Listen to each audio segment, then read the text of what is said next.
Hello everyone, this is General Hand Grenade. Welcome to my war room in Prince George, British Columbia. We are starting a new video series today and we're calling it the Masterclass series. So what we're going to do in this series is we're going to look at aspects of the game Global War 1914, but we're going to go beyond the rules.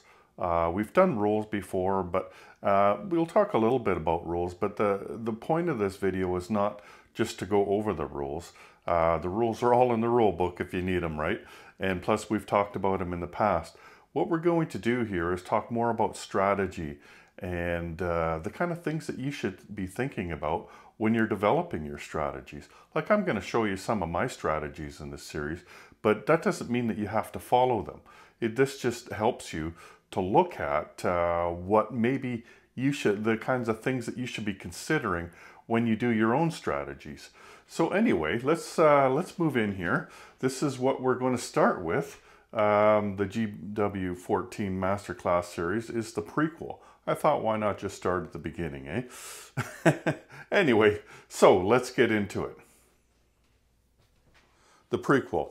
The first thing we're going to look at in this video is the difference between the prequel in Global War 1914 and the pre-war in Global War 1936. They're really quite different, the way they're played and their relationship to the rest of the game, the respective games. We're going to look at how the rules differ in the prequel to the core game in this game, Global War 1914. We're going to take a deeper look at the regional conflicts in the prequel. It's really a series of proxy wars, and there's 4 of them, and plus there could be more, and we'll get into that in a bit. And then we're going to look at the major powers and what they hope to accomplish in the prequel.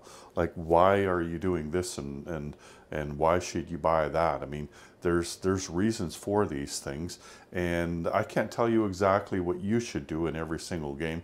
I'm going to give you an example of what I might try for each of these, but you know, more than anything, what I want to do is to stimulate you to think of your own strategies and how that's going to help you through the rest of the game. And we're going to pay particular attention to the Ottoman Empire. They're really the star of the show in the prequel. They're the one major power that is at war. All of the other major powers are not at war. They're just controlling the minor powers. So let's just move on and get right into it. When you're comparing the pre-war from Global War 1936 and the prequel to Global War 1914, there really is no comparison. They're played completely differently, and the goals that you have in playing each of them is different as well. So in the 36 game, you're really building for war, aren't you? You're starting with less than you would start at the time of the war, and it's up to you to decide, based on what nation you are, what kind of units you're going to purchase and where you're going to place them and how you're going to position them. And you're really not limited by too much, especially if you're the Axis. The Axis, they can attack anybody they want. They're really only limited by the penalties that they're going to incur, and those penalties would be, you know, increasing the income of the Allies and things like that, right? But very few restrictions, and the restrictions that they have are the same restrictions that everyone else has, and that's just basically the amount of technology that you can develop, and you know, there's a few units that you're not able to purchase until certain dates. But that's really the only difference between the pre-war period in the 36 game and the rest of the game once the war starts is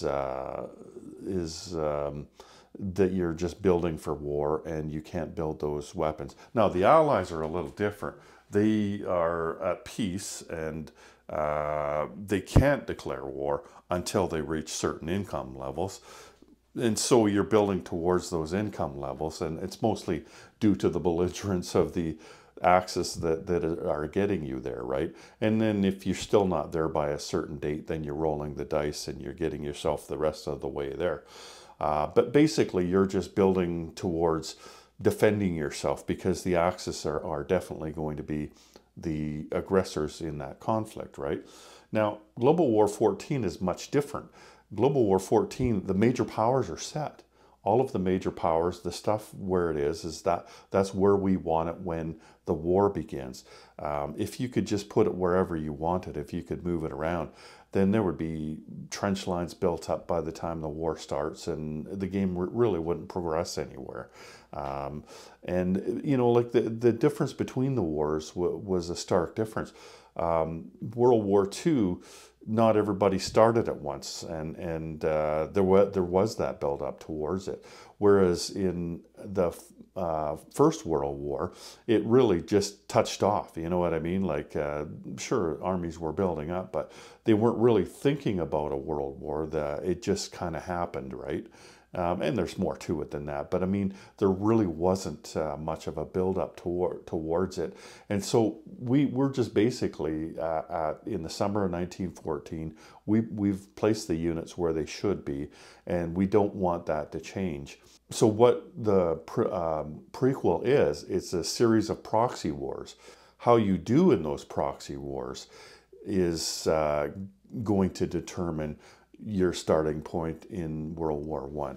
What I mean is, like, how much technology you might have acquired during the prequel, because there are spoils of war, and that's why you fight these conflicts, to get these prizes, I like to call them, right? So there's those four proxy wars. It's kind of like the Spanish Civil War in the 36 game, right? You've got two major powers that are fighting a proxy war in Spain. You've got Germany and the Soviet Union, and they're each backing a side, and they're lend-leasing. And so all of the proxy wars in Global War 14 work kind of like that, where each one of them has a controlling major power, and you're lend-leasing to them, and and they're fighting, right? So that's the main difference, is that it's a series of proxy wars, and it's really the minor powers that are at war, and it's not the major powers that are at war, except for the Ottoman Empire. But I mean, at the time, they weren't a major power. They were just a very large minor power, right? And so that's why they're the star of the show, is because they're the only major power that's going to be at war. And so the goals that you have during the prequel are different than the pre-war in 36, because you're trying to set yourself up in a different way. Like, you're not building your armies up, you're setting yourself up politically, basically. And we'll get into that a lot more when we get into the video. So anyway, that's basically the differences between the prequel and the pre-war from 1936. So let's move on, and we'll talk about, let's see, what are we going to do? Let's talk about how the rules differ from the core game in Global War 1914. So as I mentioned previously, the rules do differ between the core game and the prequel period portion of the game. And let's talk about that a bit. So first off, we look in here, we've got the Mexican mini-map there, and we've got the Balkan map here. And basically what they are is they're just blow-ups of the main map. So you see the Balkan mini-map here. This it encompasses this area in here, right? And it just gives you more territories and more room to work on there. And then the Mexican mini-map, well, that's self-explanatory. That's just a map of Mexico, right? Because Mexico is really quite small on the main map. But anyway, that's where we fight one of the conflicts in here. So that's one of the differences, is that you're playing on those mini-maps. The other thing is all of the major powers, except for the Ottomans, they're going to be collecting a peacetime income rather than the regular income. For instance, France in the core game, their regular income is 21 IPP, but their peacetime income is, what is it, 2, I think? 2 or 3? Like, they're really vastly different.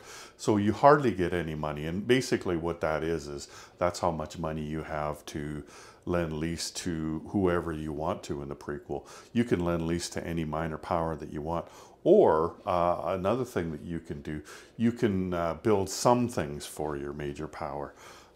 For France, we'll use them as an example. They could build and upgrade special markers or facilities. They could build fortifications, coastal artillery. They could actually build naval units if they wanted to. But again, remember, they hardly have any money. So like it would take you a few turns to save up enough to even just to buy a destroyer, right? A torpedo boat. You know, like you're not going to be able to build much. You could build railway tracks for your nation, although I'm not sure why you would do that during the prequel. But the thing that you can't do is you can't build any ground unit. It's like I said earlier, we don't want to build them up, except unless there's a couple of random events where you are allowed to build ground units for your nation. And in that case, though, those ground units would have to be placed in reserves. So you couldn't put them on the map. They would go on after the war begins. So you've got your first turn during the war, and then at the end of your first turn, then those units that are in your reserves, they get to go on the map then. And whenever your nation goes to war, so like the United States, they'll have units in the reserves for most of the game until they finally go to war. And then at the end of that turn, if they go to war, then they will put their units that are in the reserves on, right? There are the restrictions for diplomacy. You can only go to level 2 of diplomatic influence, and you can only go to level 1 of technology, unless, again, there's random events that change that. They could tell you could go to level 2 or level 3, or you could go all the way if you wanted. It depends on what the random event tells you, right?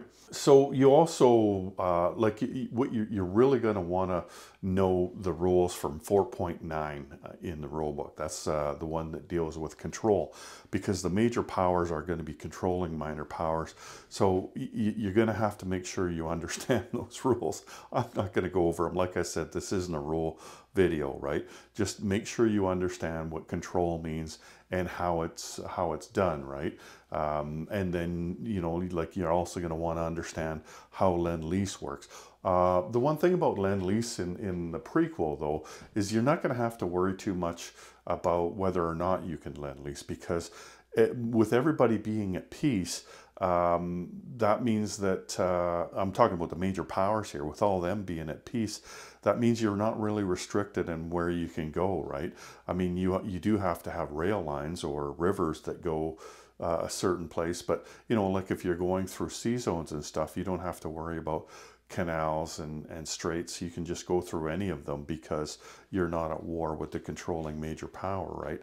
So you can pretty much send Lend-Lease wherever you want, as long as there's a rail line or a naval facility. You know, like you still have the restrictions where you can only send a certain amount through a minor naval facility, but unlimited through a major naval facility. So those are really the only restrictions that you're going to have on Lend-Lease. And then, of course, you've got your recruitment roles as well, right? Because of controlled minor power. So like I said, you're going to want to know that 4.9 section of the rule book by heart when you play this. So the random events in the prequel are really quite consequential. They really dictate the flow of play in the prequel, because the way they differ than the ones in the main game, the core game, is that the core game, we didn't want a random event to all of a sudden change the game, you know, like take you from losing to winning all of a sudden, or vice versa, right? We just wanted them to be little wrinkles. So this little wrinkle over here, or this wrinkle over there, you know, like, and there's still those in the random events in the prequel, but there are things that are going to change, because it changes the dates for when these conflicts begin, you know, or when they end. So that's a big deal, right? Like if the Balkan War starts early, or if it starts late, or whatever, then that's quite a big deal, right? Also, it can introduce other conflicts into it as well. There's not just those 4 minor conflicts. There's also some other conflicts that can be started because of random events, and it can lift the restrictions on diplomacy and technology, like I said, right? You know, so, and plus, you know, with you making very little money using your peacetime incomes, the changes, the subtle differences are not so subtle anymore, right? You know, like you have less of an ability to react to them if your income is only 2 or 3 instead of 20 or 30, right? And there's also a few special rules regarding the prequel. Like there's, you know, like you can't surrender in the prequel. So you might have to move your capital or something. There's income changes, like I said, territory possession, and lifting of restrictions. So at the end of the prequel, these things happen, right? Anyway, let's move on to the regional conflicts, and we'll talk about them a little bit more. Let's just start at the beginning. So when the prequel starts in 1912, there's 2 conflicts going on. One's the Italo-Turkish War, and the other is the Mexican Revolution. And so you're going to have the federales that are controlled by the Germans, and you're going to have the revolutionaries that are controlled by the Americans, and they're going to fight for control of Mexico. And one side's going to have to wipe out the other side. And when they do that, then that conflict is over, and then there's the spoils of war that I talked about, right? And we'll get into each conflict more in depth. I just want to let you know what the conflicts are. Then we've got the Italo-Turkish War here. Let's just move this out of here.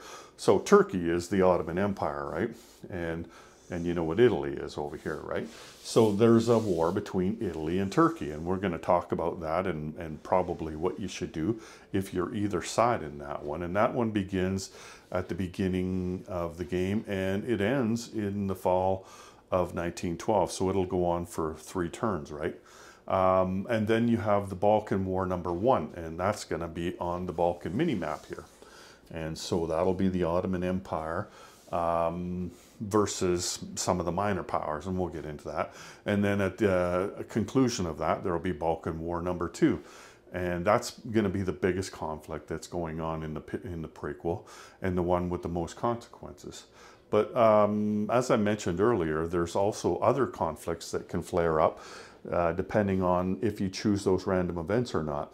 So there's a Russo-Japanese conflict, and basically that's a flaring up of the conflict that it ended in 1905, the Japanese-Russo War. And so that's something that could flare up, and you're fighting over Manchuria here. So that's something that can happen. And what else do we got here? There's a British-Italian conflict. So the Italians seem to have a recurring theme here. They just want to fight everyone. So you got your British down here, and you got your Italians here, and that could flare up. And I think that only lasts 1 turn. Then there's also a Italian-Austro-Hungarian conflict.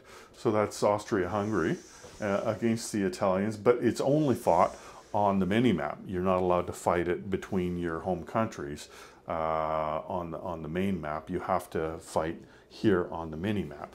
And basically it just means that they can get involved in the proxy war that's going on down there. And what else? And World War I could start early in Africa down here. I think it's a turn early. So, you know, that's kind of cool when that happens, because, you know, like you're itching to get into war by the time you get to the end of the prequel. And this allows the major powers to actually start moving their own units down here. That's the only place you'll be able to move them, is there or adjacent to there in the C zones. So you couldn't move stuff in or move it out. It would have to be units that are already there, right? And there are other random events that place units in there for the major powers as well, and for some of the minor powers. So anyway, and then there's also the little rebellions that you see throughout the random events. You know, like I think there's one in the Philippines where, you know, you put an infantry there, and you try to fight whoever's there, right? You know, those are those little rebellions that happen. So those are the other conflicts, regional conflicts, that are a part of the prequel. So let's move on to the major powers and what it is they're going to try to do in the prequel. I was going to talk about the major powers, but then I thought, you know what, this video is just going to go on way too long if I separate them from the conflicts. So what I'll do is we'll drill down right into the conflicts, just like we plan to do in this series. And while we're doing that, we'll be talking about the major powers at that same time. Before I get to that though, I just want to show you, you're going to want to read Appendix A. That's where all of the rules are for the prequel.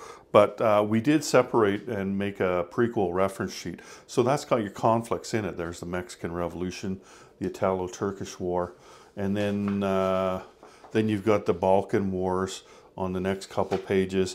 And then on the last page there, you got the setup for the Balkan mini map and for the Mexican Revolution map. Anyway, so just so you know, that's where those things are. Let me just move this aside now. So, I'll show you what I did here. I set up the cards here, as you see, with the major powers. You can see that the Americans have a 3 for a peacetime income, and those are the units that they have in reserves. Up there's the British. They're at 4. The Germans are at 4. The French are at 3. The Austro-Hungarians are at 2. And then over here we have the Imperial Russians at 2. You see they got lots of reserves, but believe me, they need them when the game starts. They're going to be embattled. And then the Ottomans, they've got 11, but when they eventually they will go to peacetime income, their peacetime income is at 2. So that's why I've set it up. Of course, you're going to want to set up the whole board when you go to play the prequel, because everything else matters as well. But for the purposes of this video, I'm just going to set up the mini maps and the other stuff that I've set up. I've set up the Italians as well, right? Because of the Italo-Turkish War. Okay, so Mexico. Now, the Mexican revolutionaries are going to be controlled by the Americans, and they're these tan guys here. They've only got 1 territory, and you can see there's a railway going in there, so they can lend lease whatever they want into that railway. And then the Germans are going to control the federales, and they're the green guys here, and they've got to go in through these ports here. And so because they're all minor ports, they're going to have to be limited in what they can lend lease unless they decide to upgrade one of those ports. But I'm not sure that you're going to want to do that. So if I'm the Germans on this side of the conflict, I don't really care that much about the Mexican Revolution. Honestly, like if you're going to hand it to me, sure, you know, if all I got to pay is 6 IPP to get it, fine, you know, that's great, I'll take it. But I'm not going to put too much stock in it, right? Because of the prizes, the spoils of war that I talked about earlier. So if you are the Mexicans, the best you could hope for here is that the diplomacy for Mexico will go to level 2 for Germany. And that's about the best thing that can happen for them. It also, Cuba becomes neutral. Don't really care about that. I mean, it is worth an IPP, but you know, at some point in time, Germany's ports could be blockaded anyway, and they might not receive any of their income from places like that, right? Minor powers. And then the last thing is they advance 1 stage in improved logistics technology. So improved logistics technology is you get to increase your strategic naval movement by 1 unit, or increase the number of spaces by 1. So you could go 6 spaces with that transport instead of 5. And you know what? Those things are not going to be a big deal for Germany. You probably won't use it during the game. You might, but you know, even if Germany is going to be playing on boats, they're not going to be going very far with them anyway. Maybe once a game that's going to be useful. And so is that what you want to spend all your money on? Probably not. Now, the other thing for improved logistics is you can increase your strategic rail movement by 1. And in Europe, where they are, it's at 3 already. And increasing it to 4, that's good, you know, I like that. But again, do I want to invest a bunch of money in that? Probably not. This is worth a lot more to the Americans, though, because for the Americans, the spoils of war are that the diplomacy marker goes to neutral. So that means that the Americans may not ever have to worry about Mexico being aligned by Germany, because if Germany's got to hit it 4 times just to align them, then they might just go for a different territory, right? A different minor power. And if nothing else, it's going to take them a long time to get there. So I'm not going to worry about it too much if I'm the Americans. But also, they're going to get stage 3 of improved logistics and stage 2 of improved construction.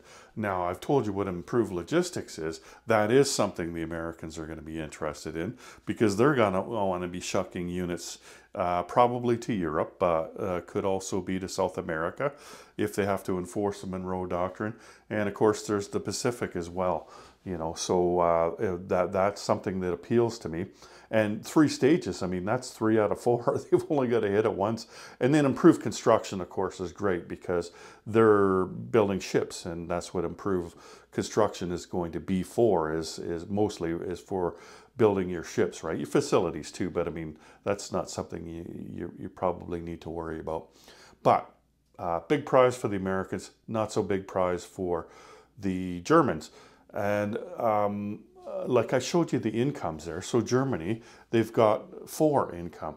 But you shouldn't think of that as 4 for all of the nations, except for perhaps the Ottomans, because they get lots, and there's lots they have to do. So you can break it down per turn. But if you're any of the other major powers, you shouldn't be thinking about how much you get per turn. What you should be thinking about is how much you get for the whole prequel. So 4, and there's 7 turns. That means that Germany's going to get 28 IPP in the prequel, and that's what I want to break down, because you want an overall strategy, right? First of all, what you want to do if you're the Germans or anybody else is decide what you want to do at the beginning of the game, or at the beginning of the war. How are you going to attack? Who are you going to attack? Things like that. Are you going to go heavy in the Atlantic, or are you going to go all in Africa? Western Front, Eastern Front. You have lots of choices if you're Germany, right? And so once you've decided that, then you can decide what to do with your income in the prequel. And this is something you're going to want to think about, before the game even starts, before you even arrive for the game. Basically, you have an idea in mind, and you've communicated with your partners if you have some. Like if you've got several players involved in the game, you're going to want to talk with your other partners in the Central Powers, because you want your strategies to be cohesive, to be complement each other. You don't want to be working against each other, right? And that's something that's very important. So then you get to that point, and okay, Germany's got 28 IPP. Now, I don't want to just give up Mexico here, right? What I want is for the Americans to have to spend as much money as possible there. It's not easy to take over Mexico. Just about all of these territories are mountains, right? Like this one's even a mountain border going into here. This one's a mountain border going into here. Oaxaca down here, that's no mountains. This one's got no terrain, but it's a city. Like everything there is not easy to attack if you're on the offense, right? Your dice is not going to be that good. Plus, you're not going to have great units, right? Maybe the Americans have an artillery or 2, and that's something you might want to think about if you're the Americans, if you want to get that over with quickly, right? Is to put some artillery in there and try to take them out fairly quickly. The Germans, though, I might think about maybe putting a maximum of 2 infantry in there during the prequel, and you'll see how things are going. Like the first turn, I'll probably put 1 in there, right? And then we'll see after that, because this is the only one that's going on, this war and the Italo-Turkish war. I don't know that the Germans need to invest in that one at all, right? But if you invest in this one a little bit, and then you see how it goes, maybe the 3rd or 4th turn, you see, okay, you know what? Mexico could use another guy, so you throw another one in there, right? Just to keep the Americans going. Or, maybe the Americans attack and they fail and they get diced. Oh, okay, I've got a chance. So then you start throwing some in there, and maybe you can get it from them, right? Like I said, if it's easy, if somebody's just giving it to you, then fine, you'll take it, right? but it's not worth spending all of your money on, because you're going to want to spend your money in the Balkans if you're the Central Powers. The Balkans are worth much more to you than Mexico is. Now, America is a different story, of course. They're going to want to take Mexico because it's worth a lot, but there's no hurry to do it. That's the thing, right? Even if it takes you halfway through the war to get it, that's fine. Once the prequel ends, I don't think the Germans are going to put any money in there. I don't know. I mean, maybe they are. You'll have to see what's going on with your opponent as well, right? This thing might be over in 2 turns. It might take 10 turns. It's kind of like the Spanish Civil War, this one. The Spanish Civil War in 36, there's a lot of terrain in there, isn't there? And that thing can drag on, or it could end really quickly. And so that's what I think is going to happen here, is it's going to end really quickly, or it's not. So the Americans, they'll probably want to put an infantry in there right away, because you've got 5 infantry here. If you put 1 in there, then you've got a trench line, right? And so if you're going to try for a quick hitter, you want to do it right away. Like the Germans, where they got 3 infantry here, 4, 5 infantry, and a cavalry. You could go in there, but I mean, the odds are you're going to lose, because the defender is rolling at 4s and you're rolling at 1s. These guys get to roll at 2s. The cavalry's going to roll at a 2, both of them. So, you know, like, not much of a chance there. And if you're going to go, though, you better go on round 1, because once America gets that extra infantry in there, then he's defending at 6s instead of 4s. And it's going to be a short conflict, and you're not going to like the way it turns out. Anyway, so that's Mexico. There's not much more to say about Mexico. Like I said, I think that it's a one-sided thing. Not that Germany can't win it. I mean, they can totally win that, but at what cost, right? Because there's other things that they could be doing with their money. So let's move on to the Italo-Turkish War. Now, in the Italo-Turkish War, Italy is going to be controlled by France, so they will go on France's turn, and France will make a recruitment roll for them, plus anybody can lend lease to them if they want. You know, when you're playing with Italy here in the prequel, one of the things that you have to understand is that you don't know who Italy's going to join when the war starts. And you have to keep that in mind. Now, you probably play the odds, right? Like, the odds are that the Italians are going to join the Allies during the war. But that's not a guarantee. And so you have to be careful how much you're going to lend lease to them if you are the Allies, right? Like, you don't want America and Britain and France just to be lend-leasing a ton of stuff in there for this little conflict that the prize isn't that great for them. I mean, it's something, but it's not everything. And then have an oversized Italy join the Central Powers, you know, by beating the odds with the entry roll. Like, that's that's not something that you want, right? That doesn't mean you want to ignore them either. The conflict's going to last 3 rounds, and so probably you're going to probably get 3 recruitment rolls. It would be nice to hit one of those. You're probably going to hit at least 1, maybe 2, because Italy's got a lot of territories, right? You count up the number of territories, and that's the number you have to roll. Italy just happens to have a number of territories. Okay, so some of the things that you need to know about this, you can't attack the home countries. So the Ottomans can't attack Italy itself, and Italy cannot attack these 3 territories, Constantinople or Anatolia or Eastern Anatolia. Everyone else is fair game, but you just can't attack those territories. We just didn't want people to mess with the game by doing that, right? We wanted this to be more of a colonial war between the 2. There is a random event too that can extend this by 1 turn, and it'll add some units when it does it. A bunch of colonial infantry in their colonies, I think, is what they add, right? A couple other things that you might want to notice is down here, there's also, like, you could have this camel fighting with, there's a couple of colonial infantry down there, so don't forget you have those down there. Now, the way to win this conflict is right here.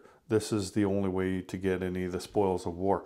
If either side owns both of these territories. Now this is normally an Italian territory if you're playing just the core game, right? But you put a roundel on there and you put a couple of units in here for the 1912 setup if you're playing the prequel. And then you fight over that. Now Italy can come down, or the Ottomans can come down with units on transports, and they can drop them in there and they can win this conflict. But like I said, the prizes aren't great. Let me just tell you what those are right away.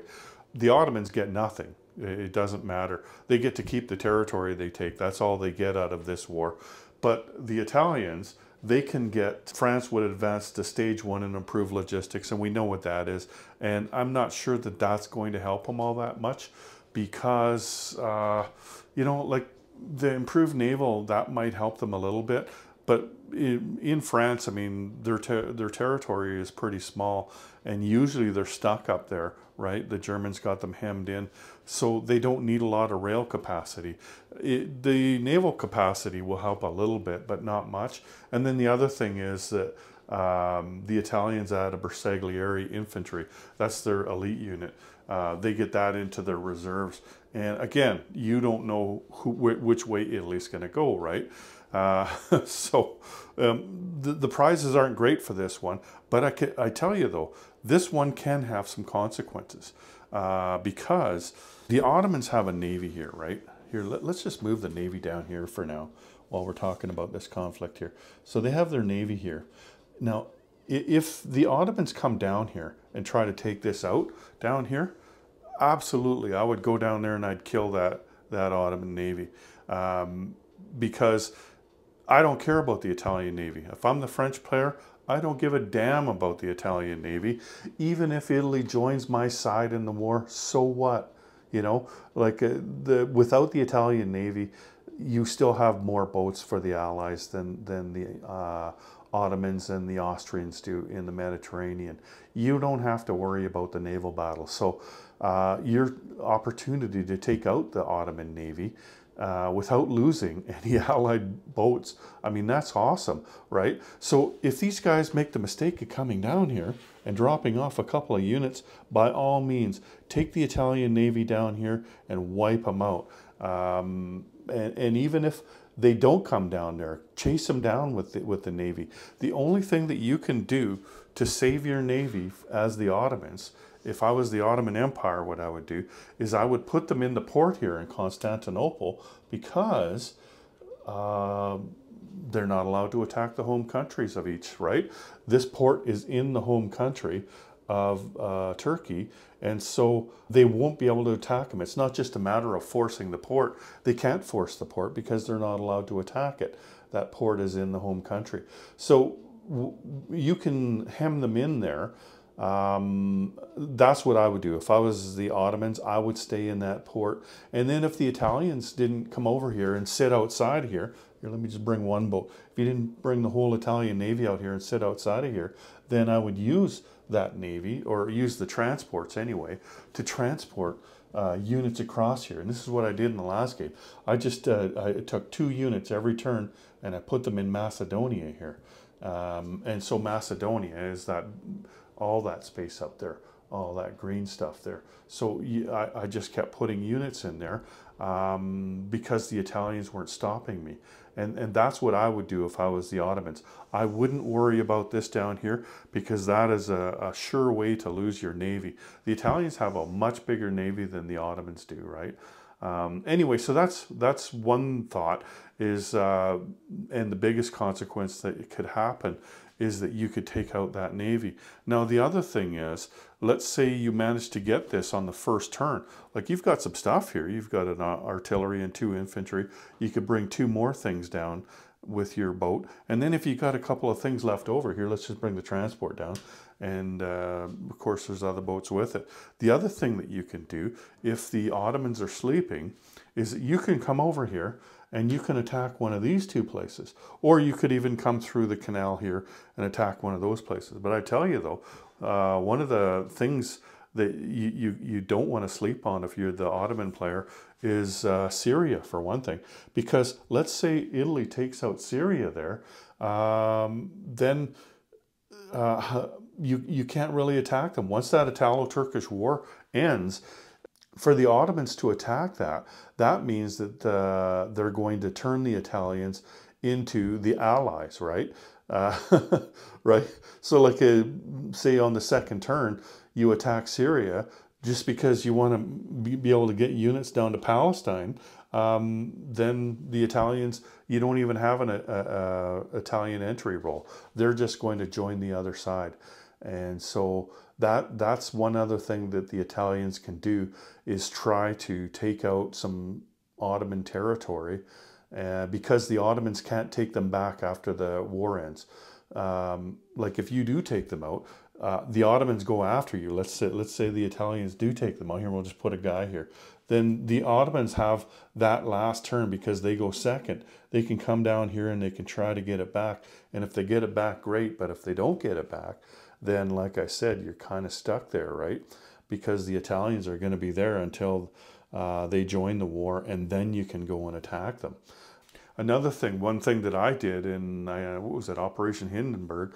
So I chased the Ottomans down. I was the French player, so I was controlling the Italian Navy. He tried to hide in a port over here.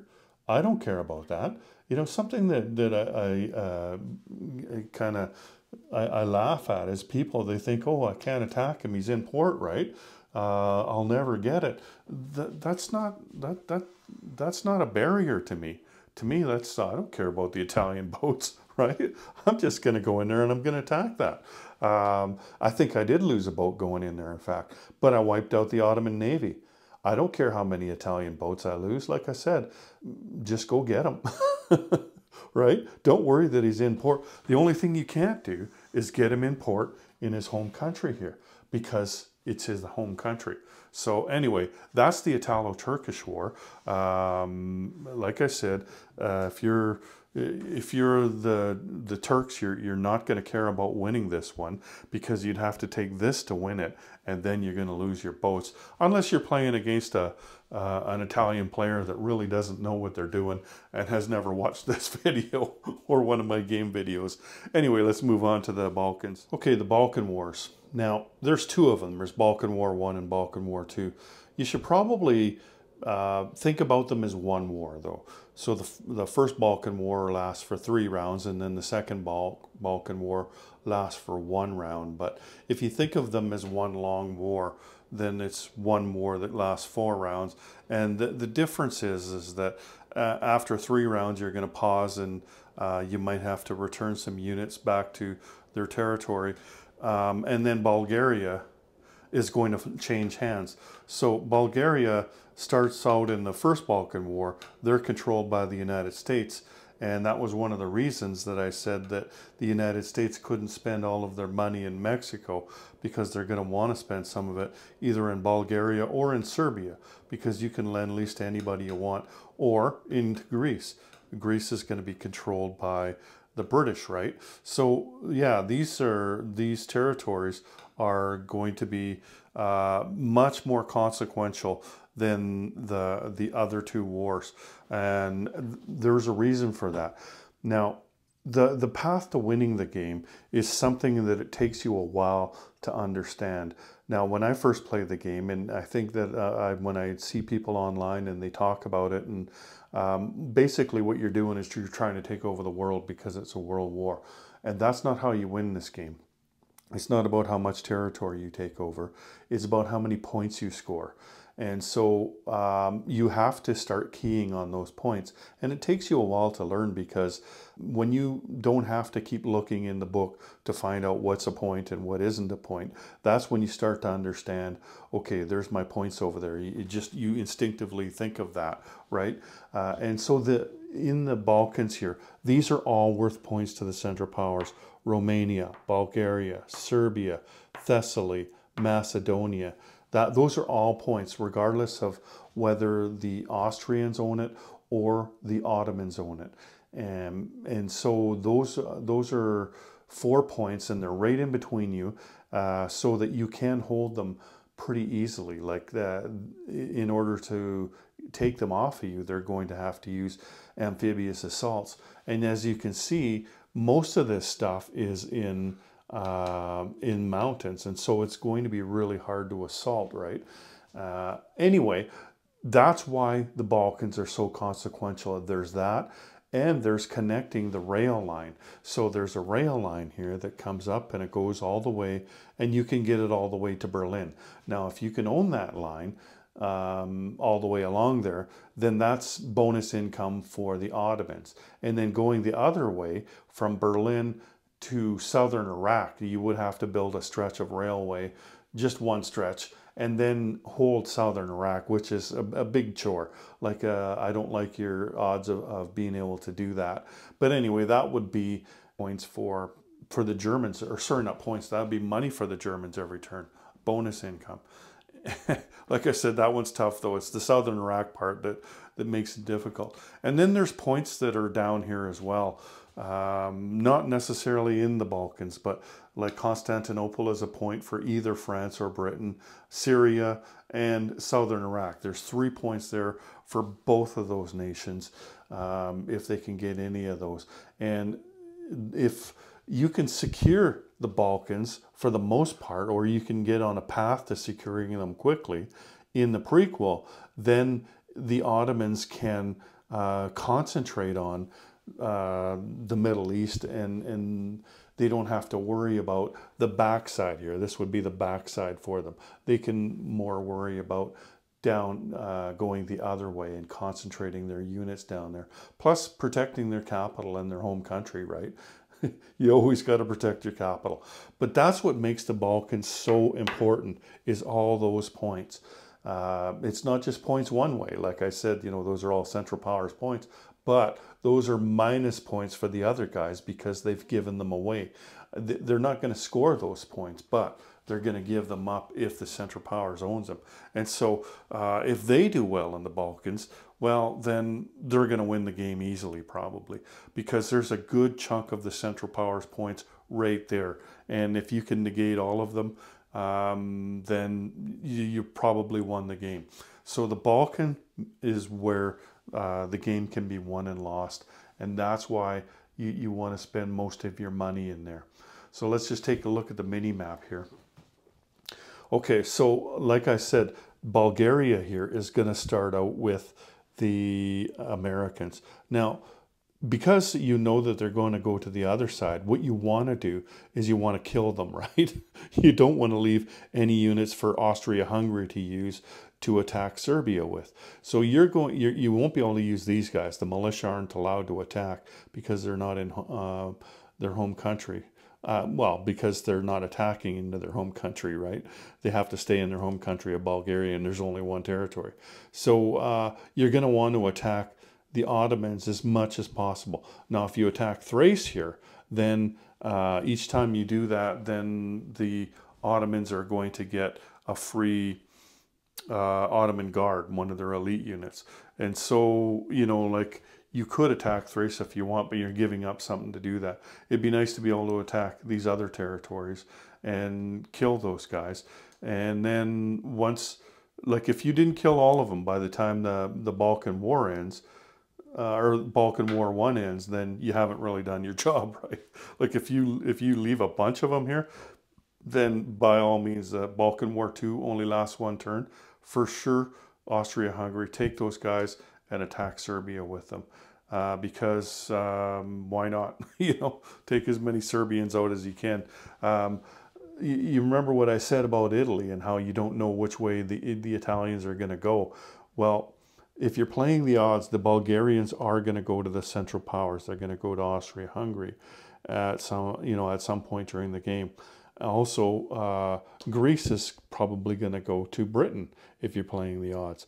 And so you remember that as you're lend-leasing things into them, is that that's not necessarily a great thing. Like, if you're the allies, you're probably not going to lend-lease to Bulgaria at all, because you want to get rid of those units, right? You're going to be lend-leasing to Greece. What you really want to do is lend-lease into Serbia, right? So if you take this territory with the Serbians and you take this territory with the Greeks, well, then everybody can lend-lease through this port here up to Serbia. We did that in Operation Hindenburg, me and my partners, and man, we had a ton of units up here, artillery and infantry in Serbia. And by the time the prequel ended, it wasn't game over at that point, but it was pretty close, right? Like we controlled the game from that point on, because they went from there into Austria-Hungary, and they pretty much manhandled the Austro-Hungarians during that game. And you know, the writing was on the wall. We were going to win that game. But in the next game, the Ottomans managed to put a whole bunch of units in here, right?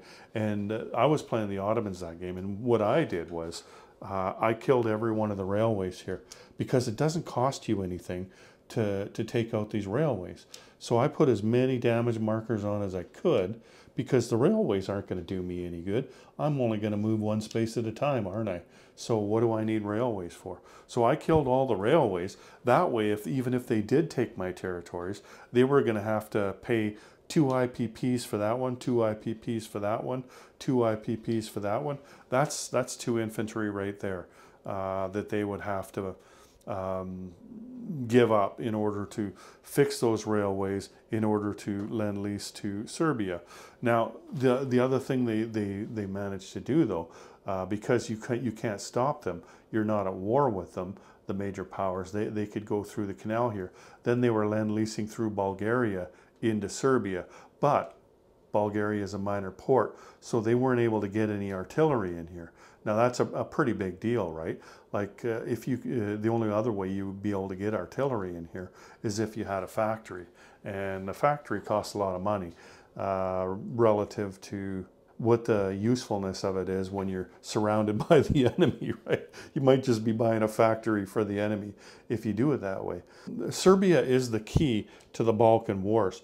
Whoever gets Serbia in the end, and you know, has a ton of units in there, that's probably the winner of the prequel, but not necessarily, because what I did was I lend-leased, or not lend-leased, I transported, as I mentioned earlier, units over on my transport, so that I had a ton of infantry and artillery in Macedonia. And then when the war began, then I was able to attack Serbia, and I eventually got them out of there. It would have been easier, but Greece went really early to the British, and that was kind of bad luck for us.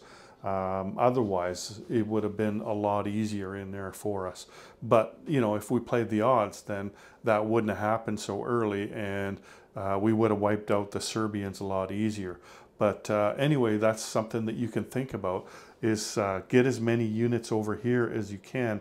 But you can't put them all there, though. That's the problem, because you've also got your home country to worry about. The Italians might not be able to attack you here, but everybody else can, right? Like the Greeks can, and they've got some boats.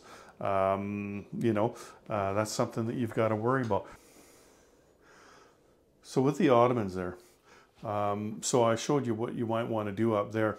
Now, you can't forget about this down here, because when the war starts, you're going to be at peacetime income, and the British and everyone else is going to be at wartime income. And the British have got a ton of units over here, plus a ton of manpower icons. They've got a transport here. Like, they're going to try to get into southern Iraq. Now, one of the things that you could do is, you know, instead of doing what I just said with Macedonia, you could put all your units down here, and you might be able to hold them off. But then you're giving up the Balkans, right? You could try a balance of the two of them. It depends, like, what are the other guys doing? How many units are they able to get into Serbia? Maybe you got lucky in some of the attacks there. You know, maybe Greece has lost a battle or two, right? And you're doing well up there. And you can afford to put more stuff down here. But one way or another, by the end of the prequel, and remember I said it was 7 turns, and so you have to think about it as you move along there. with 7 turns, you've got to secure the Balkans as much as possible, or at least get a bunch of units there that can be useful once the war begins. And then you need to secure this down here. And if you can't do that, then you're going to be in real trouble as the Ottomans, because you've got the enemy at the gates up here with the Russians, and you've got the enemy in the gates up here, down here as the British, and over here as the British. And you've got a lot of boats in the water. They can all come into your capital or into Anatolia. Like it's not a fun thing to be. I can tell you, you definitely, if you're playing the prequel, don't let a new player play the Ottomans, because the Ottomans is something that you need to actually think about, and it's something that you need to understand the game and how it works, and have played the game before and seen how things can go sideways on you there. If you're just playing the core game, then the Ottomans is a pretty easy one to play. You don't even worry about the Balkans. You just start down here and you just start playing, right? And that's pretty easy. You don't have a lot of boats, so you don't need to know all the naval rules by heart or anything, right? You're not going to be doing a lot of amphibious assaults. But if you're starting in the prequel, man, you need to know your stuff if you're the Ottoman player. And it's a bit of a challenge. I signed up to play the Ottomans in the last game because I wanted to see how I could do if I tried a strategy in the prequel, and it actually worked pretty well. Our problem was the Germans had some really bad luck on their first turn, and that just snowballed. And so with Germany not being strong, having the Balkans wasn't a game winner for us. We ended up losing that game, but it wasn't because of the prequel strategy, that's for sure. Anyway, let's move on, and we'll talk a little bit more about how to spend the rest of your money as the major powers. So if you're one of the other major powers, like if you're Britain, you've got lots of money as the British, and there's quite a bit that you can do. Like you could be lend-leasing to Greece and to Serbia. I wouldn't, like I said, I wouldn't put anything into Bulgaria. I wouldn't be buying any boats either. And again, be careful how much you lend to Greece, because you might not get them. You probably will. And if you do, and it's stacked right up, then great. I know in Operation Hindenburg, we were lend-leasing to them, and they were really doing well. They were hitting recruitment roles and everything. And, you know, like they became quite a power down there. And we got really nervous. Because, you know, like what happens if we don't get them? You know, we were scared, right? And like we just couldn't seem to get them, and then they automatically aligned at some point, and we were lucky that the other side didn't steal them away from us. But be careful of those kind of things, right? Now there's one thing in the random events where you can place units into reserves, and you've seen what the reserves are there, right?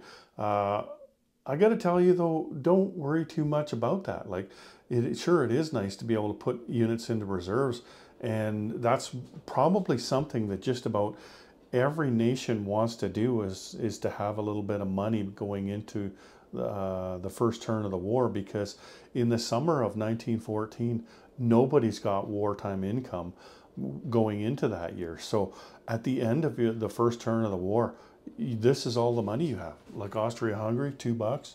Germany, $4, right? Russia, $2. You've got your reserves, but you don't have hardly any money to spend, right? And so saving a bit of money or having more in your reserves is a good thing, especially if you're France or Germany. Things are going to touch off for you right away. We'll get to that in a future video about the Western Front, but I tell you, a lot of it depends on the first 2, maybe 3 turns of the war, how that's going to play out for the rest of the game, right? And so you want to make sure like that Germany didn't save up a bunch and France didn't save up any, because they'll get steamrolled, or vice versa, right? But I tell you though, as far as putting money or putting stuff into reserves, you don't really have to do that. You can if you want. It's just, the thing is, you can't place your reserves until the end of your turn anyway, right? So what's the difference between spending your money on an infantry in 1913, or saving that 3 IPP and finding out you don't need it for the rest of the prequel, and then spending that $3 on an infantry in the summer of 1914. It's kind of a red herring being able to put stuff into reserves that way. For one thing, it tips off your opponents, right? Oh, okay, they've got this much in their reserves, so I need to save money or something. Whereas if you're just hanging on to your money, like you don't have a lot of money anyway, let's say the Austro-Hungarians save up for 3 turns, that's 6 IPP, that's only 2 infantry that they could purchase with that much, right? So it's not like you're a little worried about them at that point. But you know, if they just save that money, if they find they don't need it, they're doing okay in the Balkans, then they can just hang on to it, and they'll have it on the first turn. And so they'll have more money to spend in the summer of 1914.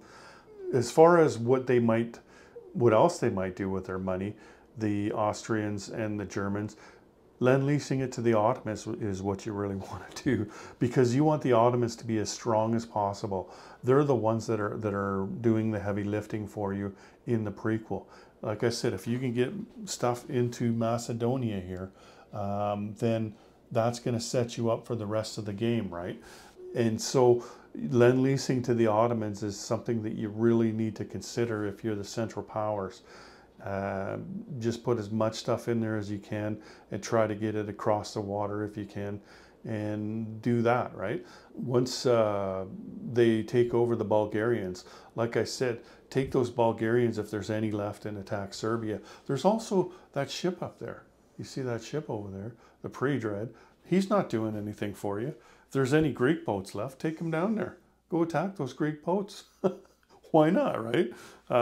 You don't want to attack anybody else because you don't want to be starting a war with the Italians or anything. I don't even know if you can attack the Italians, but you can attack these Greek boats. Even if there's 3 of them there, go attack all 3 of them with that guy. The reason is because all of the Greek units get replenished at the end of the prequel. We did that because, you know, as I've been talking here and telling you, what you're trying to do is kick the crap out of the Bulgarians. Well, that actually did happen during the war. They lost more than anybody in the Balkans, but their army didn't get any smaller. Their ruler just kept putting more and more guys into uniforms, right? And so that's what we're going to do is, okay, you can go ahead and you can just waste those Bulgarians. But at the end of the prequel, if Bulgaria is still a thing, like if Serbia hasn't conquered Bulgaria, then that's fine. You just put whatever you see there right now. That's what goes back into Bulgaria. You top up the units so that that's what it looks like. So anyway, you might as well take that ship and go and maybe you kill something of the, you know, even if all you get is the torpedo boat off the Greeks. The Greeks are probably going to go to the other side, so that's nice that you were able to take that boat out, right? Anyway, just think about those little things. Think about all the little things. It's the little things that are going to add up that are going to matter.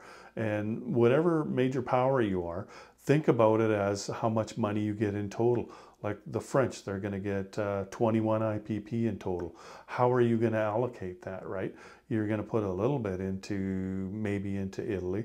But then after that, you can't really lend lease to Montenegro because there's no port in Montenegro. So you can't lend lease into there. But you can lend lease to the Greeks, you can lend lease to the Serbians, and you can keep some money for yourself for when the war starts. It's just about finding that balance, right? Like how much money is Germany saving?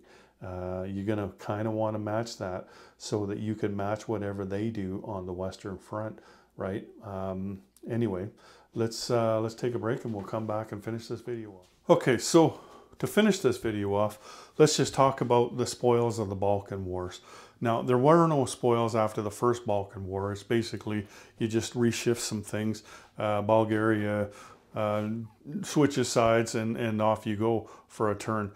So like I said, you want to think about it as one long war because there's only one turn in the next part of the Balkan Wars, right? So the biggest thing that can be given out is for the Ottomans, and it should be because they're the ones that did most of the fighting in the prequel, right? So they managed to hold any one of these territories here.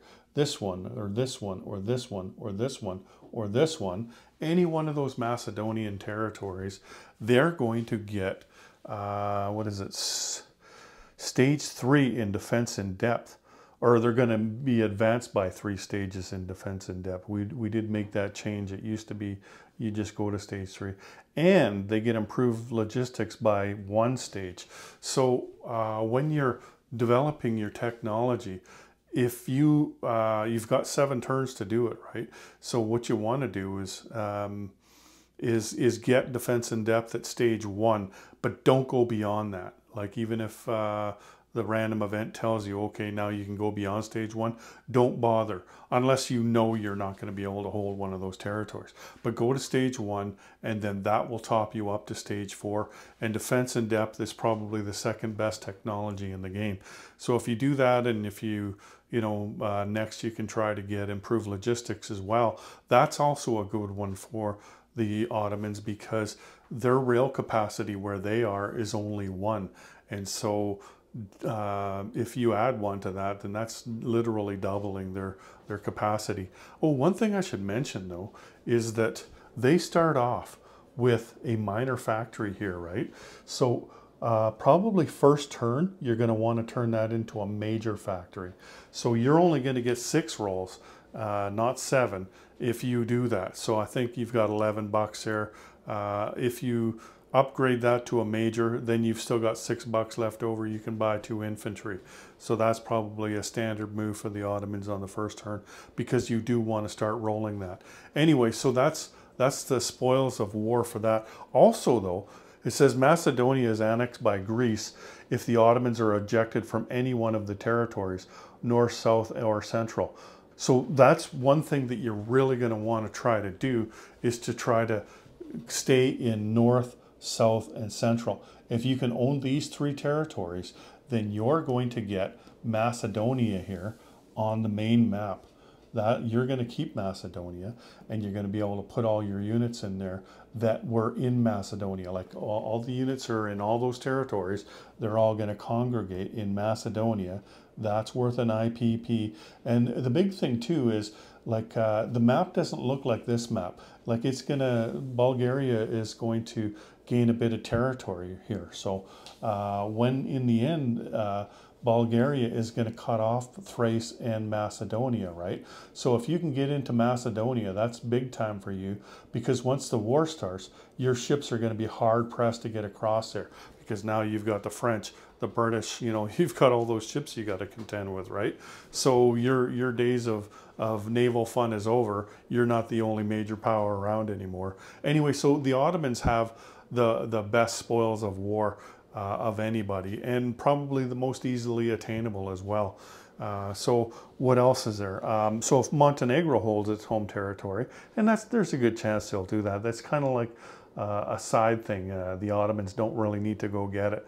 Then France would advance 1 stage and improve logistics. So if you did advance 1 when in the Italo-Turkish War, then there you go. You've got 2 stages and improved logistics. And, a free technology is a free technology. If somebody's willing to almost give it to you, I don't know if I'd start that one from the beginning, but if I'm already up there 2 stages, then I might finish it off, right? Serbia holds its home territory, and there's a really good chance of that happening. Then Russia advances 1 stage in improved logistics, so that's good. Russian rail capacity, that's really handy. If they can get improved logistics, then they can move 3 units around in Russia and not just 2. That's actually a pretty good deal for them. And then Greece, if they hold their home territory and Macedonia, then Britain's going to advance 1 stage and improve logistics. But, of course, they're going to have to take out one of those territories, the North, South, or Central Macedonia, in order for them to be able to get Macedonia back. So that's going to be the fight, is over those 3 territories more than anything in the prequel. There's going to be fights everywhere, but that's probably going to be the most consequential one. Whether or not the Ottomans can end up on the other side of Bulgaria, or if Greece is going to have all of their territory back. That's a pretty big deal. and of course the technologies that are given out. That's also a pretty big deal. Anyway, so that's pretty much all I can tell you about the prequel. If you have any questions, you can ask them. Like I said, it's Appendix A. It's near the back of the rule book. That's where you'll find the prequel, and of course there's the prequel reference sheet as well. That tells you all you need to know. If you're going to play the prequel, just make sure you have a plan. Make sure you have a plan for the war first, you know, like what you and your partners are going to do in the war. And then, okay, how can we enhance that with the prequel? You know, like how much stock are we going to put into Mexico? Do we want to win Mexico quick? How much are we going to put into the Balkans? You know, there's all kinds of things you need to consider. It adds an extra level of complexity when you add in the prequel to the core game. And like it's actually kind of fun. It goes really quick. Like when we were making videos, some of the videos were like 3 minutes long. That's it, because there's not much for you to do. Like if you weren't attacking, you know, if France was just lend-leasing a unit to Greece, all they were doing basically is rolling their technology roll, and then lend-leasing a unit to Greece. That's all they had to do, right? There's not much else. They might have had a diplomacy role, you know, if they were willing to spend money on that. That's another thing you could spend your money on, is diplomacy. But you can only go so far with that as well, right? You're limited to the amount of diplomacy, and that can change with the random events. So it can go pretty fast. Once you and your gamer group have played this a couple of times, you can whiz through this in like an hour and a half. Prequel done. And it actually adds a lot to the game. So anyway, I hope that this has been helpful to you, and I can't wait to do the next one. The next one is going to be on the Western Front. So take care, everyone.